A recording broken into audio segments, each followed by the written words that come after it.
मित्रांनो, आज पुन्हा एकदा एका नवीन पुस्तकाबद्दल आपण चर्चा करू आणि पुस्तकाचं नाव आहे बोर्ड रूम. माझ्या आयुष्यामध्ये जेवढी पुस्तक मी वाचले त्यातलं हे माझं one of the favourite book आहे आणि पुस्तकाचे लेखक आहेत अच्युत गोडबोले. आणि आज पुन्हा एकदा मला या पुस्तकाची आठवण झाली. त्याचं कारण असं की माझ्या घराच्या जवळच आता मॅकडॉनल्ड्सचं एक नवीन शोरूम सुरू झालं आणि रे क्रॉक जे खरे ज्यांनी मॅकडॉनल्ड विकत घेतला, पण मॅक आणि डिक ही कंपनी ज्यांची होती त्या सर्वांचं फ्रँचायझी मॉडेल ह्या सगळ्या गोष्टी ह्या पुस्तकात अतिशय सुंदरपणे अच्युत गोडबोले यांनी लिहिलं. जर आपण गुगलला जाऊन सर्च केलं तर आज मॅकडॉनल्डचे जगामध्ये 41,800 आउटलेट आहेत पूर्ण जगामध्ये.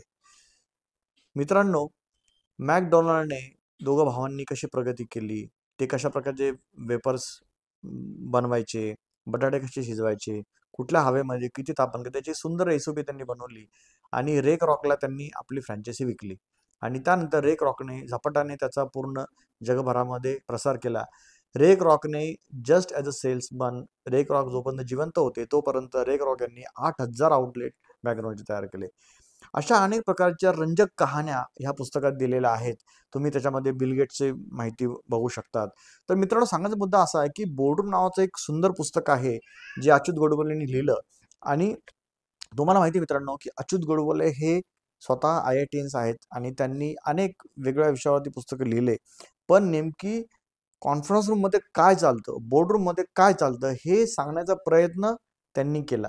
कारण एक सामान्य माणसाला नेमकी कळत नाही पेप्सी काय, कोका कोला काय, त्यानंतर जनरल मिल्स, त्यानंतर जनरल इलेक्ट्रिकल, टाटांचं आपण उदाहरण घेतलं तर टाटा मोटर्स, या सगळ्या कॉर्पोरेट्समध्ये नेमकी काय चालतं आणि सामान्य उद्योजक आणि एका मोठ्या कंपन्यामध्ये काय फरक असतो हे सगळं जवळून बघण्याचं काम आणि जवळून अतिशय आपल्या विनोदी शैलीमध्ये लिहिण्याचं काम अच्युत गोडबोले यांनी केलं. अच्युत गोडबोले सर, मी खरोखर तुमचे धन्यवाद मानतो की मराठी माणसाला इतकं सुंदर पुस्तक तुम्ही लिहून दिलं. मी स्वतः MBA HR आहे, आय एम ऑल्सो इंजिनियर. पण मराठीमध्ये इतकं पुस्तक बघायला मिळत नाही. अशी पुस्तकं इंग्रजीमध्ये वाचायला मिळतात आणि माझं इंग्रजी वाचन पण चांगलं असल्यामुळे अशा गोष्टी इंग्रजीमध्ये वाचायला मिळतात. पण जेव्हा एखादा आपल्या सामान्य माणसाला असं पुस्तक बघायला मिळतं तर त्याचा त्यांच्या उद्योगधंद्यामध्ये आपल्या एम्प्लॉईला नक्कीच फायदा होईल आणि उद्योजकांना नक्कीच फायदा होईल. तर मित्रांनो, मी तुम्हाला नक्कीच रिकमेंड करतो, तुम्ही हे पुस्तक वाचा, बोर्ड रूम, लिखित बाय अच्युत गोडबोले. आणि माझं चॅनल सबस्क्राईब करा. मी तुम्हाला खरोखर धन्यवाद करतो की आतापर्यंत जितके जितके बुक रिव्ह्यू पब्लिश केले त्या सर्व बुक रिव्ह्यूबद्दल आपण खूप चांगला प्रतिसाद दिला. पुन्हा एकदा Manoj Chaudhari, HR and engineer. Thank you very much.